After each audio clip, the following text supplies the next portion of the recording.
नमस्कार दोस्तों, DD red के एक और रिएक्शन वीडियो में आप सभी का स्वागत है। मैं हूं आलोक। तो भाई एक बड़ी सनसनीखेज खबर आई है पाकिस्तान से।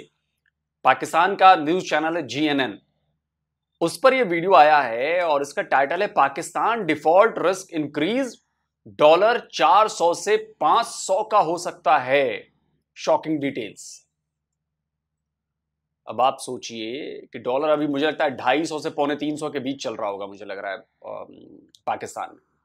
अब अगर ये डॉलर 500 तक पहुंच जाएगा तो पाकिस्तान की हालत क्या होने वाली है?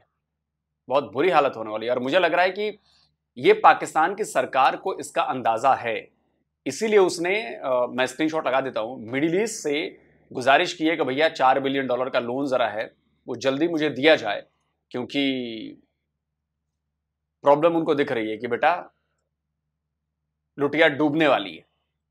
और उधर आईएमएफ ने भी शायद कहा है कि अभी डिले कर रहे हैं हम, पेमेंट मुश्किल हो रही है। इधर हमले हो रहे हैं तो चाइना की तरफ से भी पैसे आने में आनाकानी हो रही है। तो चलिए देखते हैं भाई क्या एक्सपर्ट्स बता रहे हैं कि भाई 500 का डॉलर मतलब गियो पाकिस्तान। तो नाज़रीन, हमें ज्वाइन किया है सीनियर सहाफ़ी और माशी अमूर पर निगाह भी रखते हैं, रिपोर्ट भी करते हैं, जनाब महताब हैदर साहब। Thank you very much Mehtab Haider साहब आपके वक्त के लिए। हजूर ये फरमाइए, एक तो अभी जो आज खबर आई है कि रोल ओवर का तो हमें अभी तक तो इनकार है, चाहे चाइना हो और चाहे बिरादर इस्लामी मुल्क हों, तो इस क्या सूरत हाल बन रही है? आप सुना है सिर्फ रिकोडिक पर उम्मीदें हैं, वो भी अगर सऊदी अरब से डील हो जाए तो व्हाट इज़ दी लेटेस्ट। और फिर मैं बाद में आपसे बात करता हूँ ये जो ताजर बायर सरापा एहतजाज है। जनाब महताब हैदर साहब जी, बिस्मिल्लाहिर्रहमानिर्रहीम। देखें, बुनियादी तौर पे ये जो रोल ओवर का इशू है, ये कोई $12 बिलियन के टोटल रोल ओवर्स हैं, जिसमें से $5 बिलियन जो है वो चाइना का है, $4 बिलियन जो है वो सऊदी अरब का है और $3 बिलियन जो है वो यूएई का है। देखिए, कल इकोनॉमिक अफेयर्स डिवीजन ने अपना डेटा रिलीज़ किया। उस डेटा के अंदर जो चीज़ उससे बिल्कुल अजां होती है वो ये है कि जो टाइम डिपॉजिट्स हैं वो $9 बिलियन के हैं, जिसमें $5 बिलियन जो हैं वो किंगडम ऑफ सऊदी अरेबिया के हैं और $4 बिलियन जो हैं वो चाइना के हैं।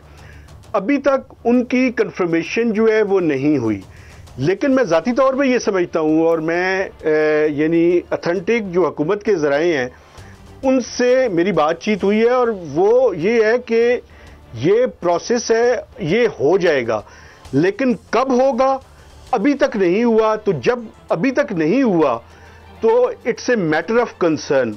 ये जो रिकॉर्डिंग की आपने बात की है वो रिलेटेड है इंक्रीमेंटल के हवाले से, यानी पाकिस्तान की पिछले साल जुलाई में कुछ $2.9 बिलियन के जो है लोन्स हमने लिए थे, उनमें से $2 बिलियन सऊदी अरब ने दिए थे और $500 बिलियन पीएफ का एक एयरफोर्स का हमने प्रोक्योर किए थे कुछ एरोप्लेन्स, तो $500 बिलियन उसके थे। अगर उसको निकाल दिया जाए तो पाकिस्तान के जो इनफ्लोज हैं वो अभी तक मौजूद हैं। अभी इस साल हम क्या कोशिश कर रहे हैं, इस साल हम कोशिश कर रहे हैं कि सऊदी अरब से हमने रिक्वेस्ट की हुई है कि हमें इजाफा करके दिया जाए, वो एक इशू है। महताब साहब, आपने अभी फरमाया है कि हुकूमत भी पुरुमीद है कि रोल ओवर हो जाएंगे कर्जे, मैं भी पुरुमीद हूँ, आप भी पुरुमीद हैं। सितंबर अगर गुजर जाता है और सितंबर में ये मंजूरी नहीं होती एग्जीक्यूटिव बोर्ड की, अक्टूबर भी गुजर जाएगा, ये खुदा न खास्ता अगर ये नहीं होता मामला, वो रोल ओवर नहीं होते, तो आप क्या मंजर देख रहे हैं आगे मईशत का? सर देखें, एक बात मैं आपको बताऊं, पाकिस्तान के पास इस टाइम आईएमएफ के अलावा ऑप्शन नहीं है। हमें पूरी कोशिश करनी चाहिए कि ये रोल ओवर्स भी टाइम पर हों और जो आईएमएफ की इंक्रीमेंटल की रिक्वायरमेंट्स हैं, यानी वो इजाफा भी चाहते हैं, को $2 बिलियन के एक्सटर्नल फाइनेंसिंग का गैप जो वो आइडेंटिफाई कर रहे हैं वो भी हम हल करें। चूँकि उसकी वजह ये है, मैं वजह आपको बताता हूँ मैं क्यों ये कह रहा हूँ। पाकिस्तान को इस साल की $26.2 बिलियन की डेट की रीपेमेंट्स करनी है, जिसमें से $12 बिलियन हमारे ये रोल ओवर्स हैं, $4 बिलियन जो है वो कमर्शियल फाइनेंसिंग है। कमर्शियल फाइनेंसिंग ये चाइनीज़ बैंक्स की है, चाइनीज़ बैंक्स हम वापस करेंगे तो उसके बाद वो दोबारा से हमारे लिए प्रोविजनिंग करेंगे उसकी। बाकी कोई $10 बिलियन से ज़्यादा मल्टीलैटरल्स से हमने लेने हैं, जिसमें बॉन्ड भी हम जारी लॉन्च करना चाहते हैं। तो ये लेकिन सर हमने पूरा जोर अभी तक तो लगा लिया है, अभी तक तो कामयाबी नहीं हो रही। खुदा न खास्ता अगर कामयाबी नहीं होती तो फिर क्या होगा? देखें, उस सूरत में एक मुश्किल सूरत हाल जो है वो पाकिस्तान के अंदर क्रिएट हो सकती है। अभी तक हमारा एक्सचेंज रेट जो है वो स्टेबल है, फिर नहीं कहा जा सकता कि एक्सचेंज रेट कितना स्टेबल रहेगा। अभी हम इंपोर्ट्स को नॉर्मलाइज कर रहे हैं, यानी बहुत ज़्यादा तो इंपोर्ट्स नहीं हो रही लेकिन इंपोर्ट्स जारी हैं। $3 बिलियन से ज़्यादा की इंपोर्ट्स पर मंथ की हैं, तो इंपोर्ट्स के ऊपर दोबारा से रिस्ट्रिक्शंस की तरफ जाना पड़ेगा।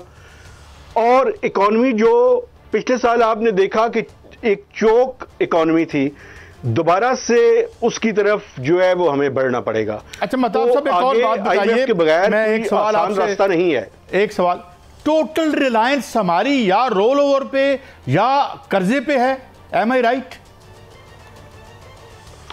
बिल्कुल इसके ऊपर है जी। उसकी वजह ये है कि हम नॉन डेट क्रिएटिंग इनफ्लोज जो हैं। अब आप सोचिए ये कितनी शर्मनाक बात है कि एक पूरा का पूरा देश रोल ओवर और कर्जे पे चल रहा है, और वो देश है पाकिस्तान।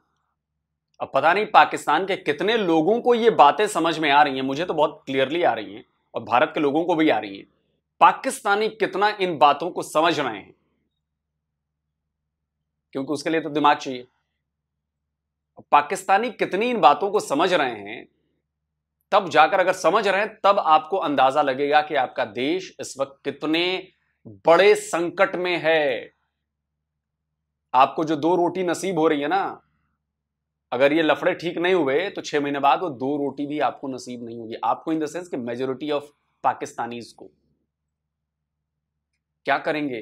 रोजगार जा रहे हैं, फैक्ट्रीज बंद हो रही हैं, कंपनीज बंद हो रही हैं, विदेशी कंपनीज जा रही हैं। जब कमाओगे नहीं, खाओगे कहां से? लूटमार शुरू हो जाएगी। और इनफैक्ट कराची वाले साइड में तो लूटमार हो रही है, वो लूटमार पंजाब में पहुंच जाएगी। मैं अभी भी डाउटफुल हूं कि पाकिस्तान के 90% लोगों को ये बातें समझ में नहीं आ रही होंगी जो ये बात चल रही है अभी पाकिस्तान की मीडिया पर।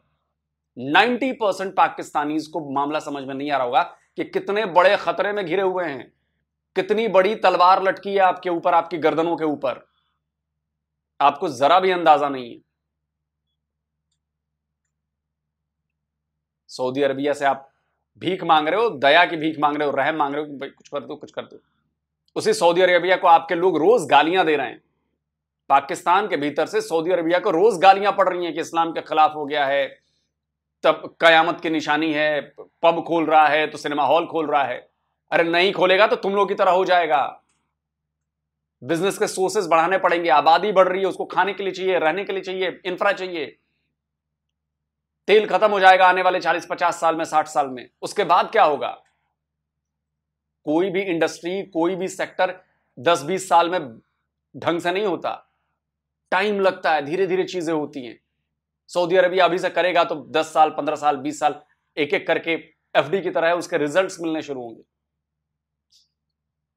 और उसी सऊदी अरबिया से आप लोग भीख मांग रहे हो, उसके ऊपर डिपेंडेंट हो, और दिन रात उसको गालियां देते हो आप लोग। सोचो, वो पैदा करने की सलाहियत नहीं रही पाकिस्तान की इकॉनमी। वो कैसे हो सकते हैं? देखिए उसके 3 जराए हैं। एक तो ये है कि हम अपनी एक्सपोर्ट्स को बढ़ाएं, दूसरा ये है कि हम अपनी रेमिटेंसेस को बढ़ाएं बहुत ज्यादा, और तीसरा ये है कि हम एफडीआई लेकर आएं। लेकिन एफडीआई भी वहां पे आती है जहां पे अगर वो डॉलर्स में ला रहे हैं तो डॉलर्स में लेके जाने की भी उनके पास सहूलत मुयस्सर हो। रेकोडेक में और बहुत सारे मामला भी हैं। अच्छा, तो एक मामला ये भी है भाई, अभी चूंकि मेरे पास 2 मिनट में आपसे मैक्सिमम इस्तेफादा करना चाहता हूं। कल जो हमारे सेक्रेटरी थे वो भाग गए, उन्होंने कहा जी हम IPPs के मुआहदे बिल्कुल आपसे नहीं खोलेंगे। माई 1 क्वेश्चन। सेकंड, ये जो सिचुएशन है, is this, even if we get this, we get all the rollovers that we need this year, ये सस्टेनेबल पॉलिसी है? 2 सवाल मेरे, महताब साहब। देखें, ये जो IPPs का इशू है, ये तो पाकिस्तान की, मैं समझता हूं कि सर्वाइवल का इशू है। उसकी वजह क्या है? उसकी वजह ये है कि आप ये देखें, इस साल जो हमने उनकी रीपेमेंट्स करनी है वो कुछ 2700 अरब रुपए की हैं, ये पाकिस्तान के डिफेंस बजट से भी ज़्यादा है। पावर सेक्टर के लॉसेज जो है वो पाकिस्तान के डिफेंस बजट से ज़्यादा है। ये सस्टेनेबल नहीं है। हमें ये एक बाल्टी है, उसके अंदर नीचे से छेद है, जितना पानी डालते जाए वो नीचे से गिरता जाएगा। ये पावर सेक्टर को तो पूरे के पूरे सेक्टर की ओवरऑलिंग करने की ज़रूरत है। और दूसरा, आपकी बात बिल्कुल ठीक है, शॉर्ट टर्म में पावर सेक्टर पर कब्जा किसका है? पाकिस्तानियों का भी सोचा है? पाकिस्तान के पावर सेक्टर पर किसका कब्जा है? चाइना का। जाओ सर्च करो। पाकिस्तान के मीडिया में चर्चा हो रही है कि पाकिस्तान के पावर सेक्टर को ओवरहॉल की जरूरत है, मतलब एकदम बर्बाद है, इसको दोबारा बनाओ। और उस पावर सेक्टर पर चीन का कब्जा है, चीनी कंपनीज हैं आपके आईपीपीज में। मैं आपको आपके अखबारों के स्क्रीनशॉट्स लगा देता हूं, पुराने हैं थोड़े, लेकिन इससे आपको अंदाजा लगेगा कि पावर सेक्टर, बिजली जिसे आपके यहां कहते हैं, बिजली, मेनली बिजली, उस पर चीनी कंपनीज हैं। चीनी कंपनियों को पैसे जाते हैं, चीनी कंपनीज मैनेज करती है। तो चीन आपका दोस्त हुआ या क्या हुआ? हिमालय से भी ऊंची और समंदर से भी गहरी और शहद से मीठी चीन की दोस्ती मुबारक हो मेरे पाकिस्तानियों, चीन की दोस्ती मुबारक हो, झेलो।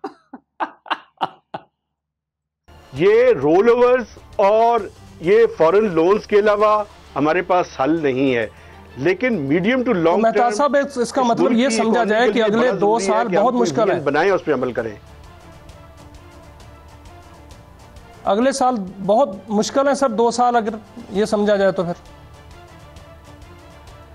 मैं ये समझता हूं जी, IMF के ये 3 साल बड़े मुश्किल है। चूंकि उसकी वजह ये है, खासकर ये साल सबसे ज्यादा मुश्किल है। अगला साल अगर हम ठीक तरह से काम करें तो थोड़ा कम मुश्किल होगा। लेकिन अभी देखें ना, मैं अभी की आपको मिसाल देता हूं। अभी हमने FBR का एक पहाड़ जैसा टारगेट जो है वो IMF के साथ एग्री किया है। आज ट्रेडर्स की शटर डाउन स्ट्राइक्स भी आप देख लें। मैं आपके प्रोग्राम में ये बड़ी आसानी से प्रिडिक्ट कर सकता हूं कि अगस्त और सितंबर में FBR का शॉर्टफॉल आ रहा है। अगस्त में अभी आप देखिएगा 3 दिन बाद FBR के प्रोविजनल फिगर आ जाएंगे, शॉर्टफॉल होगा।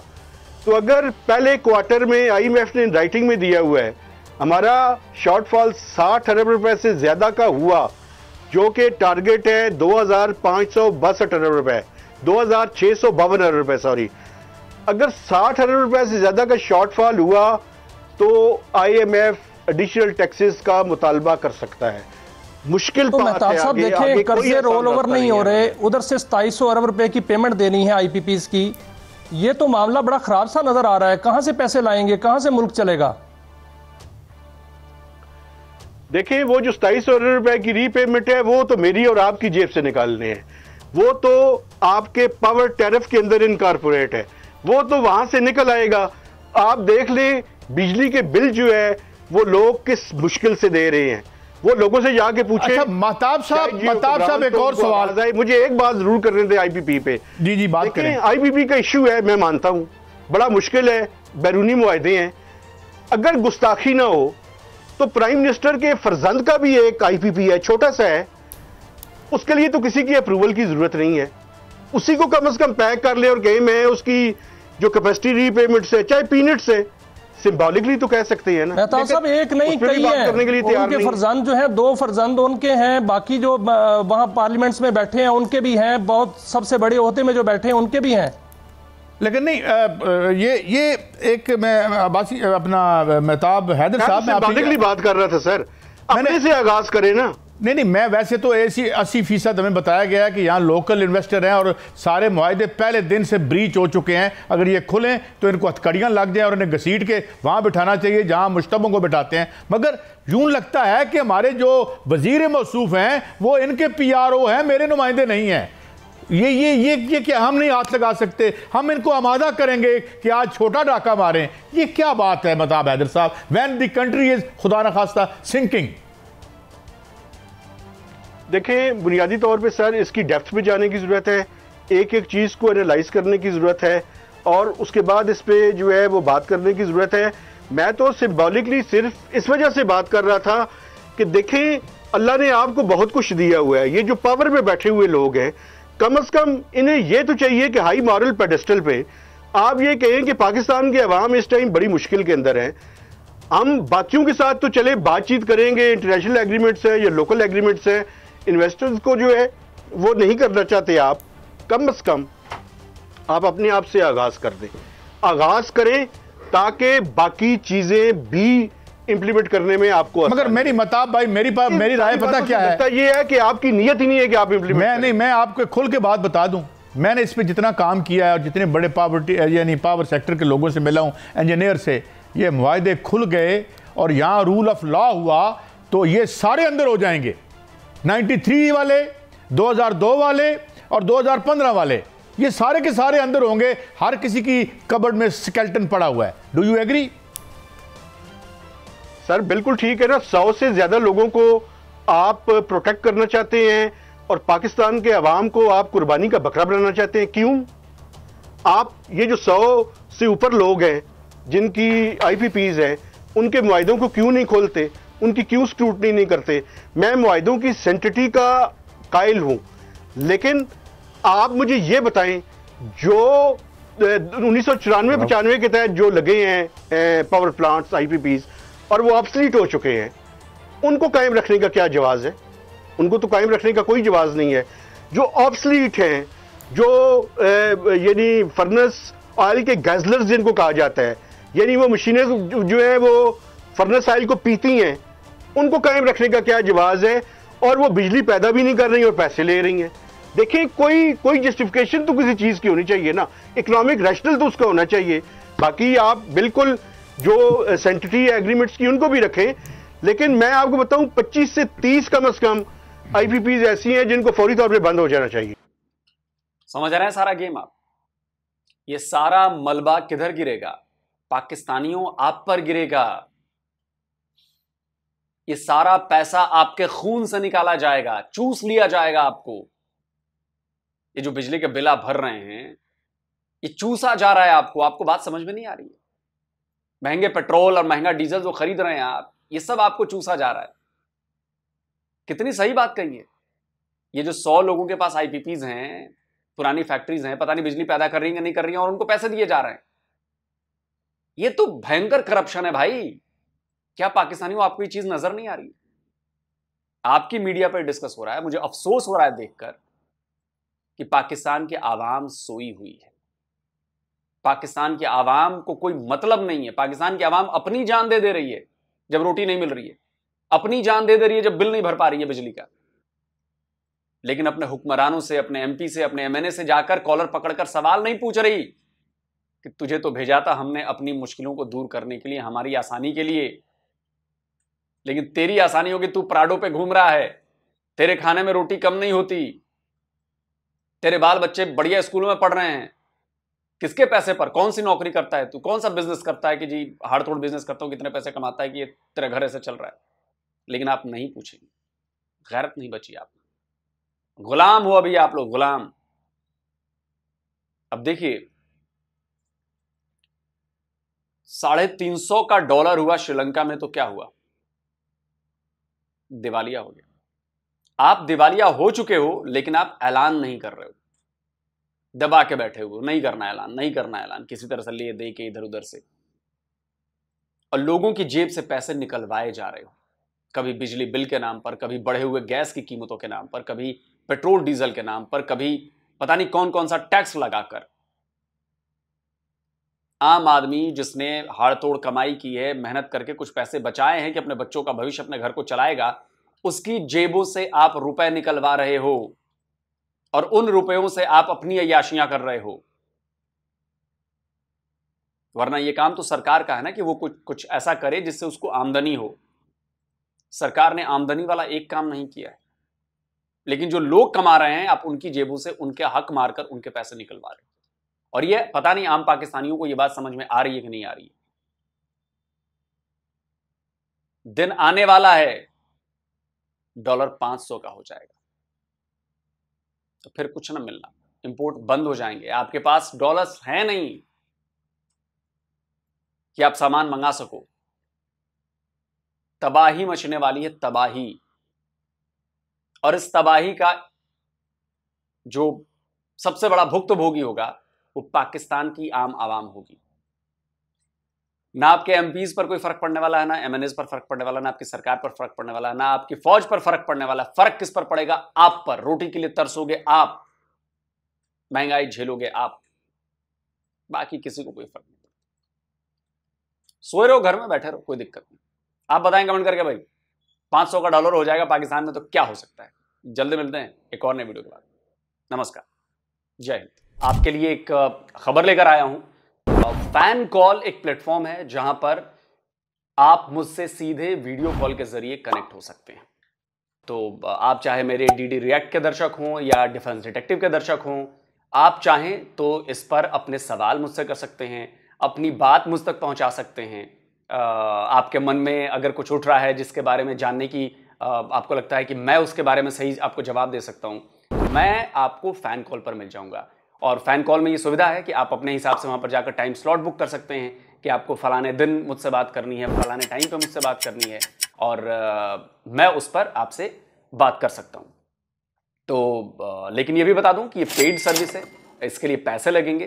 तो मिनिमम एक पैसे जो वहां पे अमाउंट तय किया होगा वो वहां पर है। तो अगर आप चाहते हैं मुझसे बात करना, मुझसे कोई सवाल पूछना, तो फैन कॉल पर आप मुझसे कनेक्ट हो सकते हैं।